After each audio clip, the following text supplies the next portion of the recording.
Dizem que quando a água chega no pescoço, muita gente aprende a nadar. É a lei da sobrevivência que impera. E isso é parte do que está acontecendo neste momento lá nos Estados Unidos, o que eleva ainda mais a chance de que o mercado da soja passe por um chacoalhão na próxima semana. E nós vamos explicar por quê. No final da tarde da próxima segunda-feira, 10 de junho, teremos duas confirmações bombásticas. Saberemos quanto de área de milho e soja os produtores lá dos Estados Unidos conseguiram plantar na semana, com o milho já completamente fora da janela. E em que condições estão as lavouras. Não existe na história registro de um atraso tão grande de plantio como visto este ano. Portanto, tudo pode acontecer. O problema é que esses dados só serão apresentados depois de encerrado o pregão em Chicago.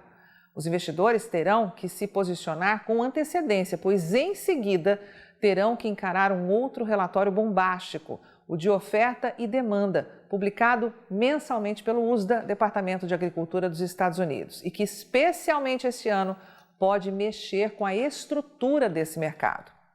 Tânia Tosi, analista-chefe e estrategista da equipe de grãos aqui da Rural Business, responsável por produzir diariamente essa análise, lembra que não é só a soja que está em jogo. A ameaça de uma quebra gigantesca na produção de milho dos Estados Unidos é que poderá promover um novo boom de preços para todas as commodities agrícolas, aos moldes do que vimos acontecer em 2007, quando a indústria produtora de etanol mostrou que chegaria para disputar de igual para igual a demanda pelo grão.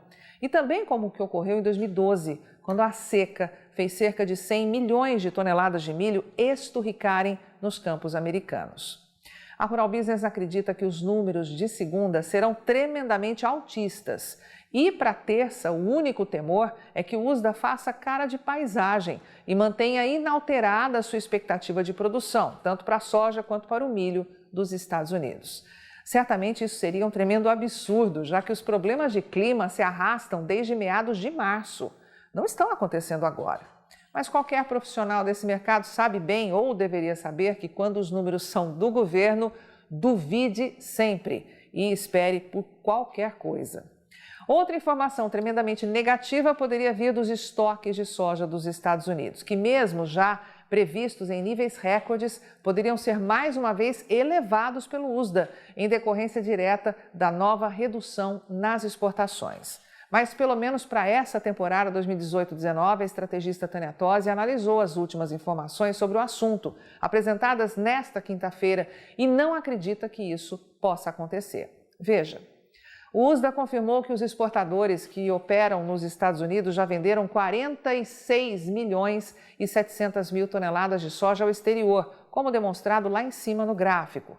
Perceba que, frente à safra anterior, representa a queda expressiva de 16%, deixando o equivalente a 8 milhões e 950 mil toneladas de soja encalhadas nos armazéns.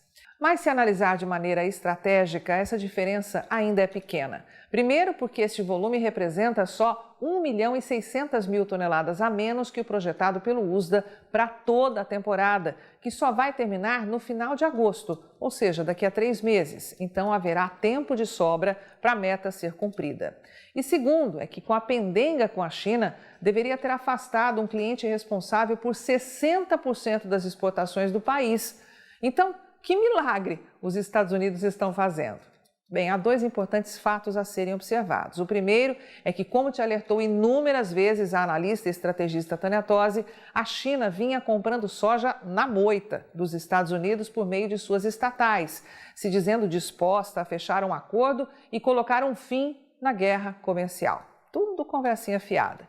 Na verdade, os chineses estavam garantindo o seu abastecimento sem pagar os 25% de imposto, pois sabiam que não teriam de onde comprar tanta soja.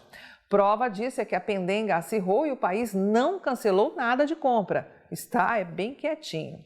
Assim sendo, bem ou mal, os chineses garantiram compras de 13 milhões e 600 mil toneladas de soja dos Estados Unidos, o que é menos da metade do que compraram um ano antes. Mas ainda assim é um volume mega expressivo.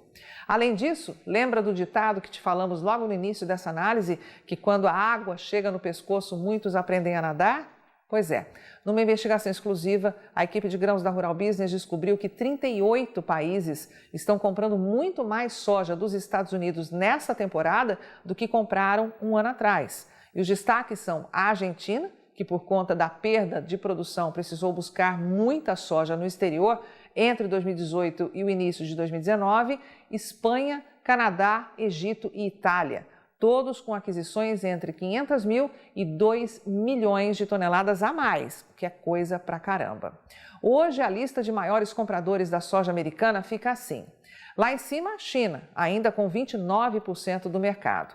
Em seguida, aparece a União Europeia, que em bloco comprou 7 milhões e 180 mil toneladas de soja americana em 39 semanas, ou 9 meses de safra. 96% a mais do que um ano atrás. Na sequência vem o México, com quem Donald Trump também quer briga, Egito e Japão. Em suma, o que os números nos mostram é que a demanda por soja não mingua. E se porventura houver de fato uma grande quebra de safra esse ano lá nos Estados Unidos, seja de soja ou até mesmo de milho, o bicho vai pegar. Portanto, siga antenado e se tiver fôlego financeiro e coragem, pese os riscos e segure soja para venda no segundo semestre. Pode te valer muito a pena. Eu sou Carmen Sestari e o conteúdo dessa análise foi escrito por Tânia Tosi, analista-chefe e estrategista da Rural Business, com apoio de toda a equipe de grãos. Você vê agora o Indicador Soja Brasil. Rural Business, o amanhã do agronegócio, hoje.